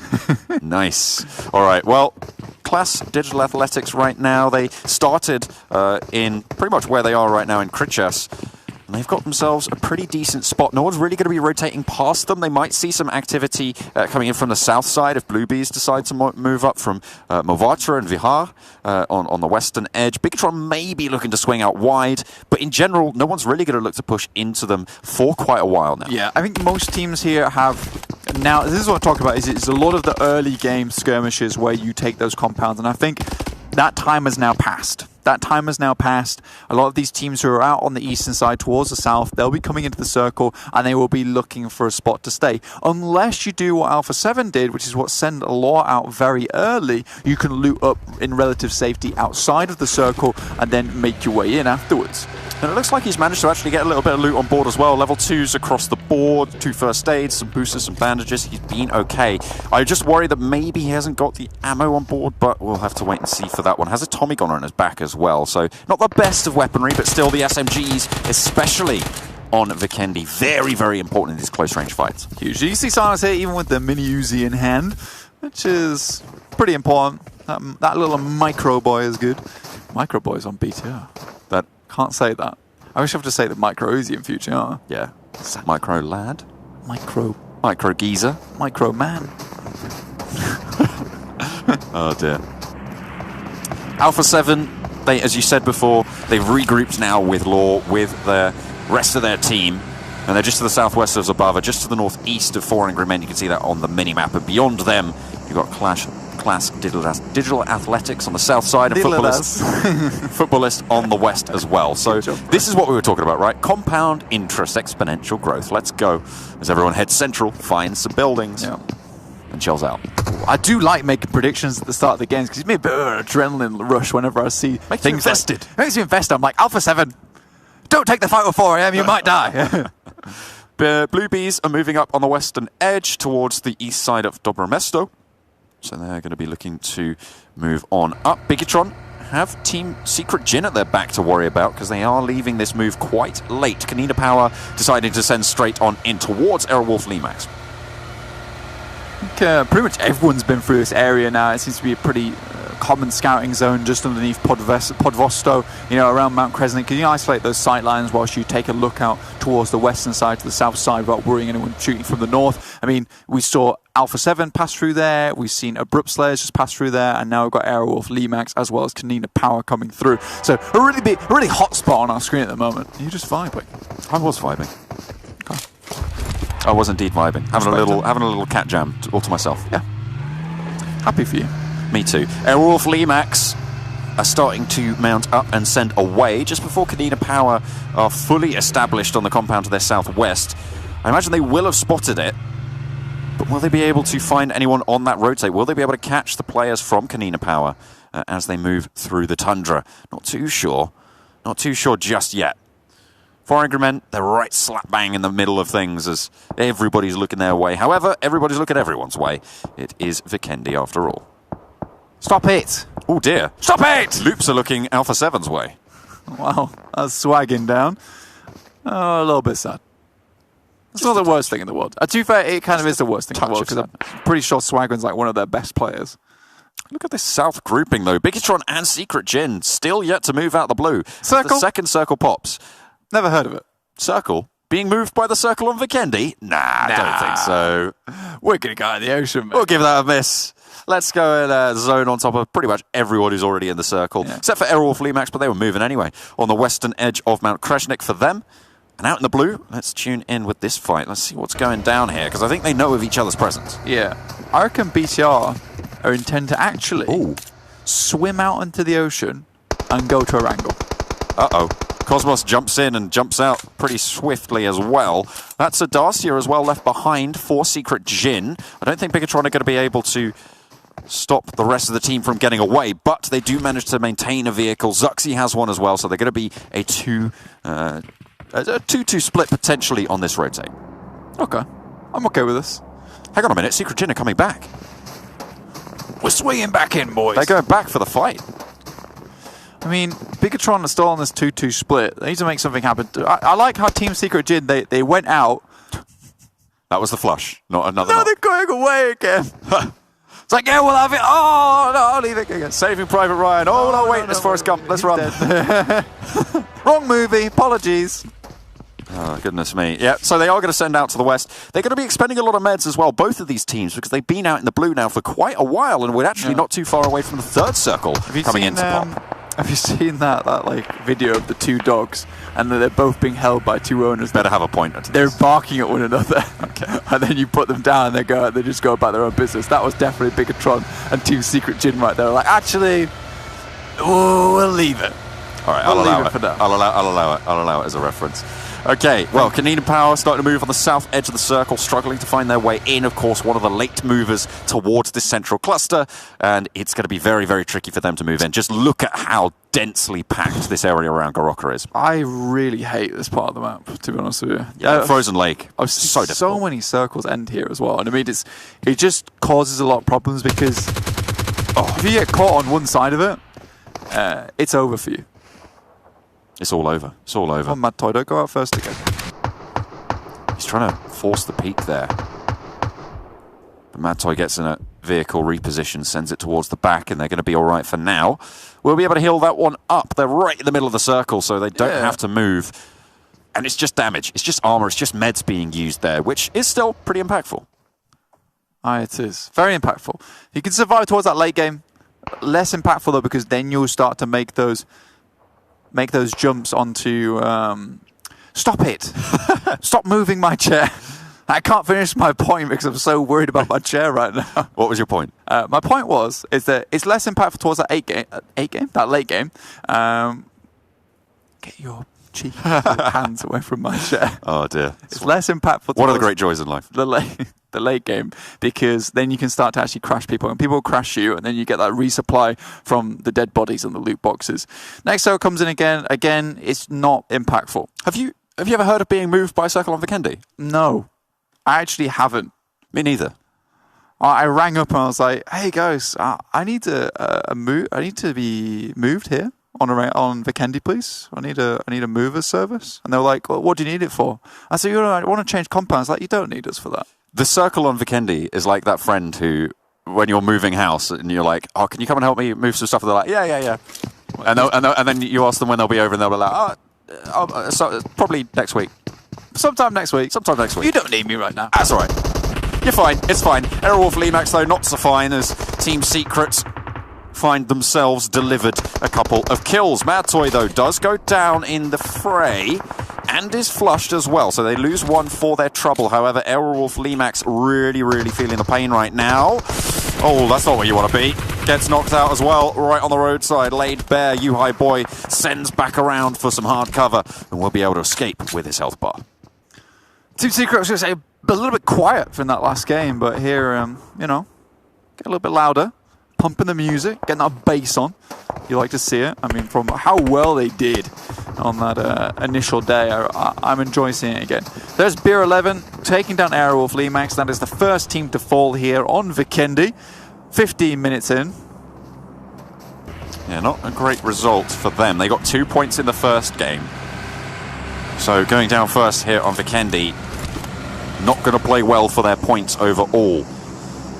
However, they are going to be able to have plenty more opportunities this weekend, during the Super Weekend, to try and step on up for their region. See what they're able to do. I think RRQ is a team that, like, if you've been watching the scrims, first of all, well done. You are a dedicated viewer. We love you. But RRQ have been doing fantastically in the scrims, actually. And it's good to see them stepping up here again. I mean, they are a really good team. They're a really good team, John. I just don't know what happened during league play. Of course, they got into the Super Weekend itself, but it's here I want to see a similar thing to what we just saw from 4am on our angle. I want to see them bring it up a little bit, pump up the music, shift that volume from a solid 9 to a solid 11. All right, Spinal Tap, we'll get right on that. But something we were tracking, speaking of doing well and stepping up, is the Abrupt Slayers. You know, they had a really strong performance in the first game, getting 19 points overall. And of course, as the representative for South Asia, they're going to be looking to break that top 6 barrier, right? That's what they're looking for that mission, to complete the super mission as it comes through.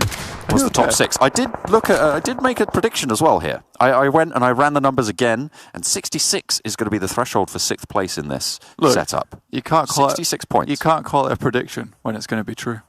Well, actually, no, you can. That is exactly what a prediction is supposed to be. No, because it's already true.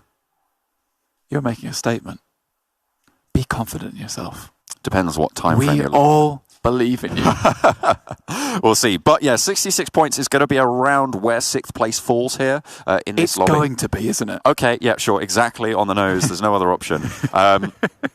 So they're going to be looking to continue that, because obviously only 19 points, that's not all the way there. They've made it about a third, a little bit less than that, but they still have plenty more games to go. So hopefully if they can just keep on trucking, getting solid 8-point averages across the board, they will be okay. We'll see how far they can go here on Vikendi. Currently on the eastern side for the Abrupt Slayers, near a loot crate, so they have been able to level up their gear just a little bit. A lot of teams on their south side, though, around that Goroka cluster. Fortunately for us, we're moving away from Goroka, which means that we won't get that frozen lake as a player in the final circle. And there won't be any slip-ups on that ice, which is the main thing that I'm looking to avoid, to be honest with you, because it is just a ridiculously gross area to play around. But most teams will have to push up against one another at this point, because there's a lot of open ground here. Sure, there's some trees available to teams to play around, but getting up towards another compound from this southeast side, it's going to be tricky. It's going to be very, very tricky, John. RQ, they will want to at least clear some of these southeastern angles, but they've got to go up against Team Secret and Loops and Abrupt Slayers, like you were just saying, who've been doing pretty damn good for the South Asia region. Execute Not quite landing the bolty. Swaps back to the G36C, but no sprays to be found just yet. Blue Bees very, very close to this, and I think Kanina Power might have an inkling that this is happening. G moving up in the vehicle. Hasn't been spotted just yet, but Lufa and Divine looking to mount up as well. I think they want to go out west. You can see they are starting to move away and disengage. Can Kanina Power catch one or two of them in this rotation? I don't think they're going to be able to do it as the terrain is covering. I don't think you'd even want to take shots here. And again, like I was saying before, there are so many teams in this area. As soon as you start shooting, you are basically trumpeting a horn to everyone saying, I'm here. Please come kill me. I am ready to be killed. I have prepared myself, and I've decided that now is the time. Next circle is going to pop, and it's sent out east. Okay, now the friend has come over, and he is going to help you move. Yeah. Because that is a lot of teams actually left out in the cold here. RRQ on the south side are going to have their work cut out for them to guard on this edge. Do they want to send more central, or are they going to try and hold strong? Exactly. I mean, he's whisked into the building. He started moving boxes into the back of the van. It's good to go. Fortunately, your friend is RRQ, and what he's going to have to do next is take out the trash on this southeastern side if he wants to continue this going forward. RRQ can have a tough time because there's a lot of bin bags down in this area. Certainly is. We'll be able to pop those in the refuse. Make sure you separate the recycling first. True. Very true. Always good to look after our planet. Kanina Power have found Execute now, as they do start to clash. But the Blue Bees are here as well. They do want to actually come back into this. They rotated back in. Okay, the shots did come through, and as you said, they roll up almost immediately, and they're so fervent to be able to get a part of this pie. They even crash into each other, but Axa hiding behind the tree, multiple angles being covered off right now, and Sconzo falls, so does Axa, and Robdini now left wondering where his team's gone. Two of them down on the Blue Bees side, though, as they echo with a volley of fire. The bullets sent back towards the Japanese representatives, and Aita-chan going low. I'm very confused by this fight. Blue Bees completely deserve to go out there. I mean, there's no cover in that situation apart from the vehicles. They went for a full crash, but here's RRQ versus Team Secret. This is the headland of the team that we were going to look at. RRQ holding people out from the south side right now. They seem to be struggling. Beer 11 does fall. 3 players alive for RRQ as Ernie is low on the outside. D2E taken down a peg as well. Ernie heals up out the side. G9 to take the fight with Yuhai Boy, but it's Yuhai Boy to win it. And now Ernie looking to try and get his team back alive. There's all 4 of them alive, but it's only Ernie standing. Yuhai Boy now stuck in this 1 versus 1. And it's Team Secret who go down. Not only that, but 3 players from RRQ are still alive. Who's going to try and capitalize on this situation? Loops are already in the area. They're very close by, and they are in vehicles. They will have definitely heard this fight, but it has stopped the time being. Here's Novax QF Paraboy taking a few cheeky shots over towards Execute, but now they're taking shots in return from Bigatron outside the way. Remember, this is the team that's taken so long to get into the circle, and now they have to heal up, but they've already made their presence known to these teams. Was this a mistake? Here's the next circle popping onto the screen. There's your boy Blank coming in with the big predictions, of course. He knew. He saw through the veil of reality and decided to pluck the truth from the future. But of course, there's still plenty of teams left in it. 13 teams as Execute mount up. Go for this push. Straight towards Power 888, by the way. Look at these switches coming in from Kill Switch. He's bipping and bopping all around the shop. And Fate takes a lot of damage, but survives, just does not go down just yet. Unfortunately, though, it's Classical Athletics who have the sight lines. And they're looking every which way, apparently, as well, spotting out Secret Jin. It is chaos right now. Kingzo taking damage from Zuxi. They will try and clean up that kill, not able to do it. And Zuxi will fall to the floor for trying to confirm that kill, trying to get some more points on board. And bullets are just flowing through this smoke right now. Like liquid quicksilver. Sending damage every which way. Class Digital Athletics will have to move in. Alpha 7, as you said, have a dominant position right now, but 4 Angry Men have managed to swing out all the way on the northern edge with a good spot on the terrain. Well, we know how well Alpha 7 can do when they get a compound to themselves on these maps. I mean, Vikendi, this is why I predicted at the beginning, is because generally they've done well on Vikendi before, and I know that once they get that compound that they'd like to have, they do fantastically well going from there. They're very good at holding things down. My only worry is they've lost a member, and Alpha 7, they love to have 4 guys on board towards the end of the game. It gets a little bit hairy when they don't, so my confidence is a little bit less in them right now.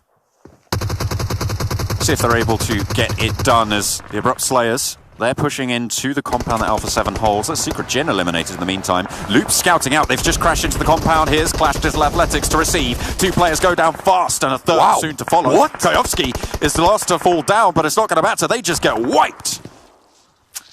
I'm not even really sure what happened there, but it felt like Salim just like flew around the corner and just absolutely ruined everyone. Ernie is down on the floor. RQ is out in the blue. I don't think Beer 11 can pick him up there. It is ticking too fast on that blue damage. Beer 11 is just going to try and get out, try and secure a position within the zone, but he is flying right up on Bigatron. And look at this, the mad dash. Okay, Beer 11 looking to try and get a little bit of cover behind the rock, but there's so many players right down, knocking his door. Luxy as well gets rolled up on by Proxy, but 2 players have gone down. Luxy managed to find the knocks. He's still got some HP to go as Raze is lost to fall. And my goodness me, Luxy pops off. And you expect him to. This is the guy that during the global finals in Malaysia, he was stepping up most of the time. Recently it's been Ryzen and Zuxi have been putting in most of the hard work, and I've been wondering, Luxy's been a little bit quiet, but no, showing us that he still has the chops on it. Back in he goes. Footballist really suffering on the eastern side. The Abrupt Slayers working wonders right now as they wipe Footballist out. 8 teams remain now, Blank. 5 kills for Bigatron, 4 for Execute with only 1 player remaining. As you got 4 angry men with all 4 of those very angry men. Power 888 though. On this western side, relatively quiet, remember. They lost a player in the beginning and they've just been playing it safe. Now they've got 3 players towards these end zones in Zone 7, but it's 4AM creeping in from the north side, John. Been silent so far in the lobby. No kills to their name. They're just biding. They're biding their time, you know? Yeah. They're chilled out right now. They're going to start to ramp up the anger moving forwards as they have to come in from the northern side. 7 teams remain, make that 6 as the nade finds the kill onto kill switch. Execute eliminated 7th place. They did get a decent chunk of kills though, so that's a decent chunk of change on their scoreline. I guess you could say that 4AM are really biding their time here as they transition from the northern side. Bigatron 6 kills now. They've managed to find yet another. And on the south edge, they are in the zone. A really good spot for them right now. They've managed to move on forwards. We'll see what more they can get done into this game. Power 888 on the western side. They've only got 2 kills so far, and it looks like 4 angry men have ideas about dismounting this spot. The Micro Uzi not quite getting the knock, but the nade will do the job. What is that? Sook does fall, but the 4 angry men, all 4 of them there, will be able... Maybe not. No way! Okay, another nade bobbles over the top, and Power 888 just lay down the hurt. 4 angry men down to 3. KPS with the meteoric grenade just dropping from the sky. Oh, he's just ducking and diving away from there as their own. Flashbang comes over the top, trying to provide a little bit of time here to KPS. A blast out behind the tree, so that's definitely going to have 4AM a little bit blind. Bigatron taking a fight as well across the way with the Abrupt Slayers, who are trying to move in with their current duo. Another flashbang to try and cover the push up over the ridgeline, and Hasakir is going to be just fine for now. D2E still alive though. Oh, hang on a minute, yeah. I think he's probably going to go down, tries to get some kill points, but that will be it. Top 6 place though, good job lad, good job indeed. Alpha 7 now in a really good spot to move down from the northeast side, whereas all these teams are all fighting at the same time. Abrupt Slayers still have a player in with Joker just trying to heal it up, but it's Bigatron here with still 3 members. 4 angry men going for the run down. No way, did he just run over 2? It's in here, you madman! Another teammate goes down in the meantime and he's going to fall. Only 1 player for Power 888 is left standing and 4 angry men. Well, it's all of a sudden just down to 1. My goodness me, way to stand tall, but it's going to be 4 angry men coming off the worst of that trade. I don't know how that happened, but Power at 888 get wiped. I think Bigatron came in to just put the final nail in there, and 4 angry men go down as well. That was chaos, Blake. It was chaos. Joker also is now spotted. Luxy taking shots towards Alpha 7. Law in a really bad spot. Has to duck behind the rock and use some healing. But Bigatron, they've been so quiet in this game. They've retained a lot of utility despite that with 8 kills on board. Really good stuff from them being able to clean up some of these fights. Zuxi takes a good battering there though. Right now, Alpha 7, they do have the circle, and this is where it gets tricky for Bigatron. Absolutely, and I mean, you might think Bigatron can do it, but unfortunately Blank predicted Alpha 7, and that must be the truth as it was spoken. You can see the damage being poured in. He saw this, ladies and gentlemen. In the future, he gazed into the crystal ball and out popped Alpha 7 as the winners. 4 kills so far, but they're looking for more. They rack it up to 5 as Bigatron down to 2. Luxy trying to move through the smoke here, diving side to side, takes look how low they lot are. of shots. Alpha 7 just making it happen, making it look easy. Oh, and that right there, John, is a statement. That is how you predict, ladies and gentlemen. Take notes. Alpha 7 come out the victors here on Vikendi.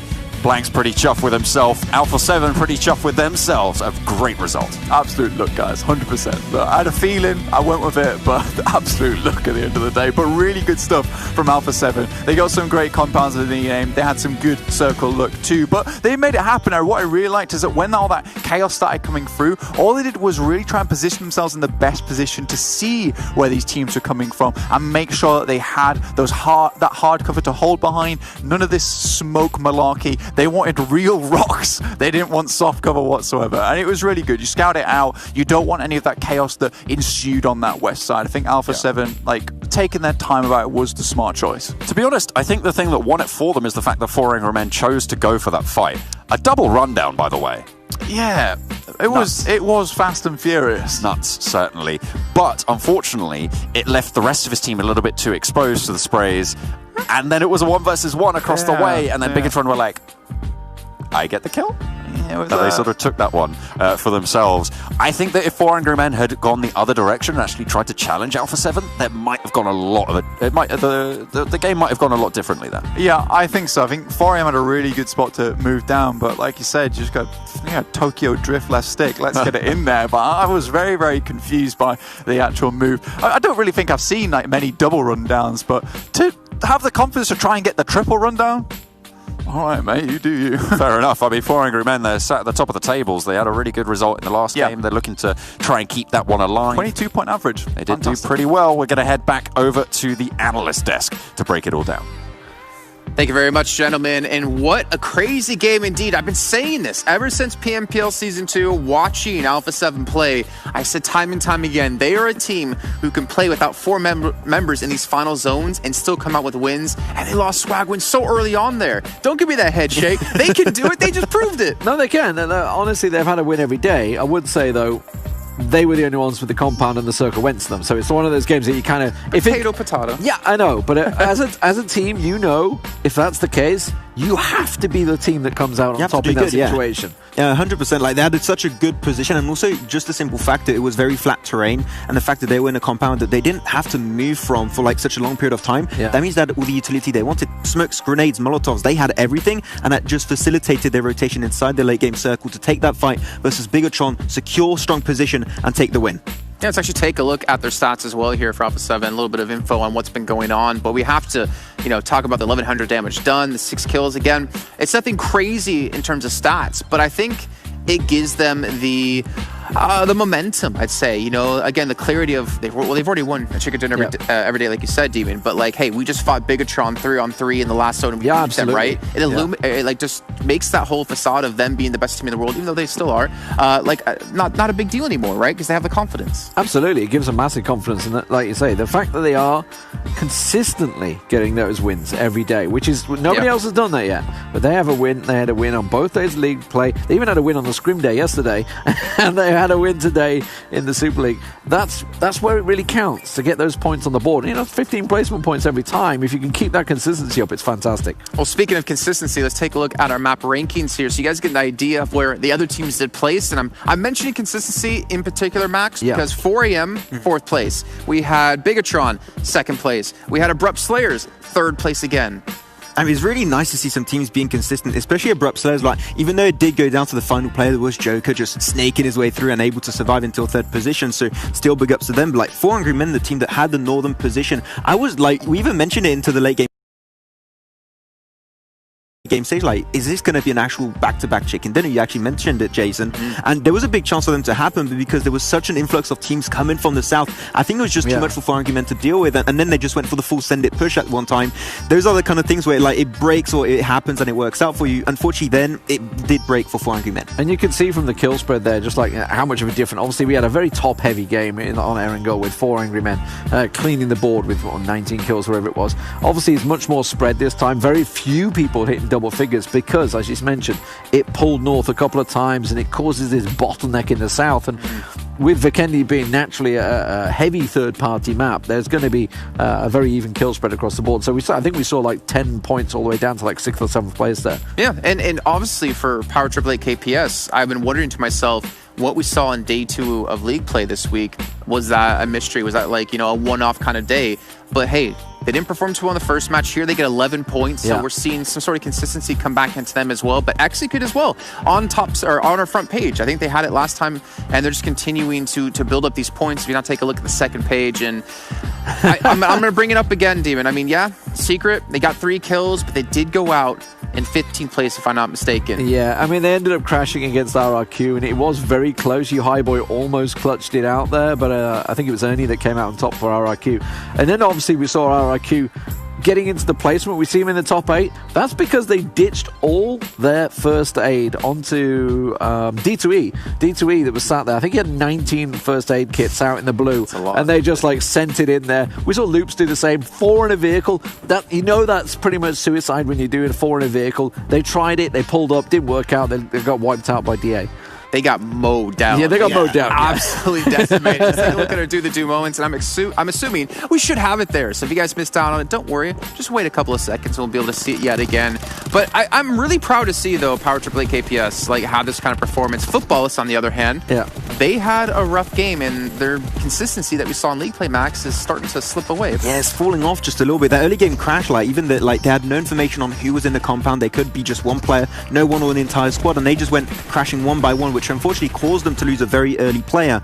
And then we're going to be seeing the fight where Bluebees actually went out extremely early. Like it really seemed like that first day wasn't one-off day, and the second day of the league stage, and also this first day today, they have not been performing to the level I really set up for them. And so I'm hoping to see Bluebees wake up into the next 3 games today. Yeah, Bigatron just slowly going about the business. Once again, very slow on the rotate. Actually, camped out a kill on Secret Jin. Well aware. They camped out. They purposely left a vehicle knowing that Secret Jin may come and get it, and stole the vehicle away. But that's what sort of brought them in slowly but surely. And, you know, just going about their business. But Power Triple A here against 4AM. It was a really tight fight, if I'm honest. You know, it could have gone either way. But again, it was 4AM that do come out on top. Power Triple A would have come out on that. We'll be talking about them in possibly second place. Yeah, they still had a pretty hard rotation to actually make it inside the circle, but it would have given them a little bit of a better edge into that one. As then Bigatron starting to be a little bit more proactive, starting to get involved into those fights, entering from the southern western edge. And they got themselves a half-decent position, I do have to mention, but then once again, the amount of utility that Alpha 7 were able to store, just like a squirrel having nuts in their mouth, just able to keep it and just chuck in the final moment. I mean, it's the fact is, you know, you're going to have all that utility. I think we saw they had like 360 damage taken because they're in a compound. Yeah. Everybody around them is fighting. They're just sat there peeking out the windows now and again, taking shots. So obviously they're not taking damage. So it means they're not using smokes, grenades, everything's sat ready to go for that final circle. Generally, they're going to come out on top. I mean, you have to also give credit to them to hold their composure of like, we could go out, we hear shots, we want kills, we want points, but they play smart, right? They play for the late game, they play for the points. It's also now an interesting graphic we're going to have for you. It's going to be our top teams by kills in the Super Weekend. Hopefully I said that correctly. We're going to take a look at obviously how many kills teams were able to pull off so far, but I think maybe one surprising one here for me personally is going to be Class Digital Athletics, because they haven't really placed too high in placements, but 11 kills is pretty solid here, Max. Yeah, I mean, especially into the second game on Vikendi, they had like the central compound was like next to the road trifecta, and they were just having so much information fed their way, and if teams just had the unlucky intention, like we had Loops at one point rotating very close to their position with a 4-man car rotation. Well, they crashed into they crashed right into it, a little bit too close actually, and then they just like got completely squad wiped and like mowed down by the entirety of DA. So overall, I think Class know the importance of having a really strong compound. Like John mentions it many times when it comes down to playing on these Vikendi games. If you have a central compound, it's like the worth of it is exponential. And there they just got a 4-man crash and easily picked up 4 kills. It really shows how important it is to know the worth of your compounds. And we were talking about consistency. We said it at the top of the show about Bigatron. You know, they had a hot and a cold day. They've been consistent. I think it's 2 second places now for them running. So they're looking golden like they always do. I'm getting a little bit scared though. They haven't popped off yet. I mean, they've had pretty quiet second places. So it's. I mean, to be fair, I think to have the same kind of results they had 2 days ago in our day 2 of League Play with 3 chicken dinners out of 4 matches total, I would be quiet as well. It's hard to kind of live up to that hype, but I think they're showing, like you said, right? They're a world-class team. They don't need to win games necessarily to still be consistently doing well. And we've also seen them, I'd say, kind of get comfortable so far within these lobbies. Like the fact that they can play so slow, play so far into the blue with Team Secret Jin, and then able to rotate back in and be fine. I think it shows like their kind of confidence and how at ease they are. They're not chasing kills. They're not like, we're seeing some teams that are going hunting for the kills. They're a team that's just going about and playing their own style. Like we said at the start, they set the trap for Secret Jin, and they got a kill. I think it was Cosmos, right? They caught out right at the start. And then Secret Jin almost turned back to them, and then they were like, wait, what are we doing? Let's think about this. We know it's Bigatron. We're going to go out 16th place if we lose this fight. Let's just go back north. And Bigatron, again, as we saw in the first map, they're very slow to come in out of Circle 1. They're happy to just pull in almost when Circle 2 is about to pop, so they can just be in the vehicles ready to rotate the second it moves. Yeah, and I'm curious, is that a like factor for them that's going to consistently happen? Are they going to continue to play slow? Because I know metas do change, right, Max? They change over the course of an entire tournament, especially with teams getting used to each other. We've seen things shift of like everyone playing center, everyone playing gatekeeping, like outside. Do you think they're going to change things up over the next few days? Or is this kind of, if it ain't broken, why fix it? Yeah, exactly. I was just about to say that because I remember casting PMWR East Season 0. Bigatron were playing like this all the time. Very slow rotation. They tick down on phase 1, phase 2, phase 3 blue zone. They stay there because it doesn't do that much damage. And one thing that really surprises me about Bigatron specifically is the fact that they are so good at reading circles.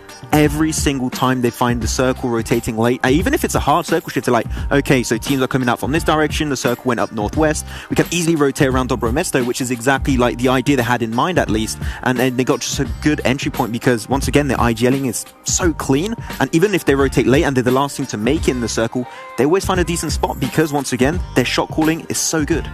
Yeah, and they just seem to be so good in general. We are going to be heading to a break here. But I want to remind you guys at home, there is a new lightweight installation mode coming in for PUBG Mobile. You guys, if you don't have space in your phone, I think Max said earlier on he watches a lot of animes, so he needs to have that extra space. He doesn't have a 1+8T yet.